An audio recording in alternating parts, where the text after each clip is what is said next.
তো দেখো এটা কিন্তু একটা সিএস র্যাঙ্ক। তো দেখো আমি এদের কিভাবে মারি।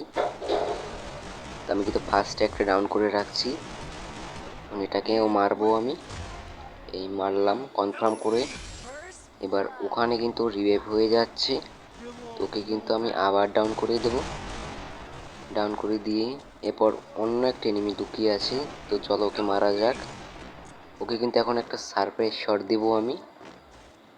ওকে তো বুঝতেই পারলো না যে আমি আসছি। ওকে আমি কিছুটা ড্যামেজ দিয়ে ওকে আবার একদম কনফার্ম করে দিলাম। এরপর পরের রাউন্ডে চলে যাও। তো পরের রাউন্ডে কিন্তু আমি একটা P90 নিয়ে যাই, এবং শুরুতেই তোমরা আমার খালি মুভমেন্টটা দেখো যে আমি ওদের কিভাবে মারি।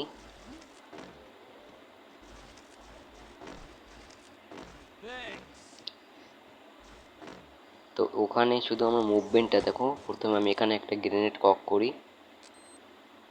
কিন্তু দুঃখজনকভাবে ওখানে কোনো এনিমি ছিল না। এরপর এই এনিমিটাকে আমি ওকে মেরে দেব। দেখো আমি ওদের কিভাবে মারি। তো এটাকে আমি কনফার্ম করে ওর বাকি দুটো টিমমেটের দিকে রাশ করে দিব। তো চলো রাশ করা যাক। এরপরে দেখো এখানে কিন্তু আমি চলে যাই, চলে গিয়ে ওখানে আমার টিমমেটরাই ওদের ড্যামেজ দিয়ে প্রায় শেষ করে ফেলে। আমি একটা কিল পেয়েছি। এরপর তৃতীয় রাউন্ডে কি হয় দেখো। তোমরা খালি আমার মুভমেন্টটা দেখো। তো এখানে গোরোজা নিয়ে আমি কিন্তু খালি কাভার শট দেওয়ার চেষ্টা করি, গিলিশ শট যেটা তোমরা চেনো। দেখো গিলিশ শটে আমি একটা ডাউন বের করে ফেলি, তো ওটাকে কনফার্ম করি। এরপর আমার টিমমেটদের উপর ও রাশ করে দেয়। তো ওকে কিছু ড্যামেজ দিয়ে অস্কার মেরে আমি সামনে চলে যাই।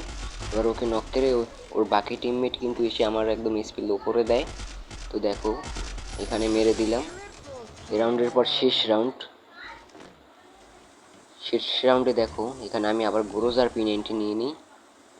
তো গোরোজা দিয়ে প্রথমে আমি ওকে হেডশট দেওয়ার চেষ্টা করি, কিন্তু দুঃখজনকভাবে এখানে আমার মুভমেন্টটা ভুল ছিল।